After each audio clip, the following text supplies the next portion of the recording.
میری رائے یہ ہے، میرا مشورہ یہ ہے۔ فرمایا زمین پر رسول اللہ صلی اللہ علیہ وسلم کی پاک بارگاہ میں جب عمر بن خطاب یہ رائے پیش کرتے ہیں تو اللہ تبارک و تعالیٰ اس رائے کو قرآن پاک کا حصہ بنا دیتا۔ اور اس غار میں جب سیدنا صدیق اکبر رضی اللہ تعالی عنہ جب آپ عرض کرتے ہیں یا رسول اللہ صلی اللہ علیہ وسلم مجھے خوف آ رہا ہے کہ کہیں کفار آ کر آپ کو نقصان نہ پہنچا دیں، تو رسول پاک صلی اللہ علیہ وآلہ وسلم فرماتے ہیں اے میرے یار غم نہ کر، اللہ ہمارے ساتھ ہے۔ فرمایا یہ جملہ اس غار میں ادا کیا گیا، اللہ تبارک و تعالیٰ کو اتنا پسند آیا کہ یہ سیدنا صدیق اکبر اور امام الانبیاء صلی اللہ علیہ وسلم کی گفتگو کو اللہ تبارک و تعالیٰ نے قرآن پاک کا حصہ بنا دیا۔ فرمایا ثانی اثنین اذ ہما فی الغار لا تحزن ان اللہ معنا۔ یاد کرو جب غار میں ایک دوسرے سے جو ہے وہ بات ہو رہی تھی تو کریم خدا فرماتا ہے لا تحزن ان اللہ معنا، کہ گھبرانا نہیں، پریشان نہیں ہونا، بلکہ میں خدا تو تمہارے ساتھ ہوں۔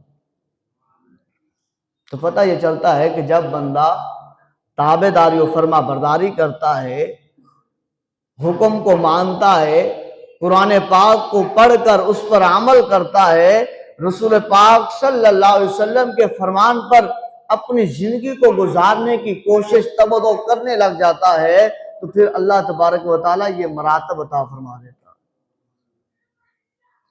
اب جو آیت کریمہ پڑھی فرمایا یا ایھا الذین آمنوا، اے ایمان والو، کتب علیکم الصیام، یہ جو تمہارے اوپر روزے فرض کیے گئے ہیں نا، کما کتب علی الذین من قبلکم، صرف تمہارے اوپر نہیں بلکہ تمہارے سے پہلے جو آئے ہیں ان کے اوپر بھی فرض کیے گئے تھے۔ اللہ کیوں؟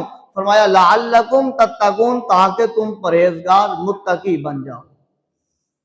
اب یہ دیکھیں روزہ رکھا اور روزہ رکھنے کے بعد یہ بندہ جس طرح کھانے سے رک جاتا ہے، جس کا روزہ ہے تو وہ جتنا شعور رکھتا ہے، عقل رکھتا ہے، وہ دن کو کھاتا نہیں ہے، نہ کمرے میں، نہ جو ہے وہ کسی اور جگہ چھپ کر، نہ اپنے گھر والوں کے سامنے، نہ گھر سے باہر جا کر کھیتوں میں، وہ کھاتا نہیں ہے۔ پوچھے میں کھاتا کیوں نہیں ہے؟ حالانکہ تیرے پاس جو رزق پڑا ہے وہ حلال ہے، طیب ہے، تو کھا لے، کھاتا کیوں نہیں ہے؟ حالانکہ تو بازار جا رہا ہے، تو نے اپنی جیب سے پیسے دینے ہیں، کوئی چیز خریدنی ہے اور خرید کے کھا لے، کھاتا کیوں نہیں ہے؟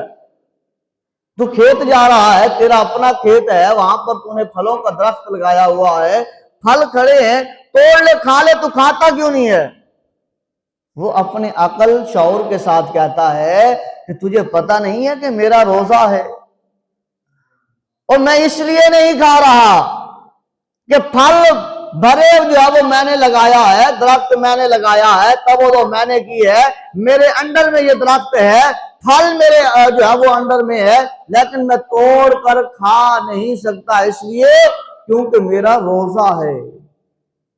پیسے بھی ہیں، میں پیسوں سے خرید کر اس لیے نہیں کھاتا، میرا روزہ نہیں ہے۔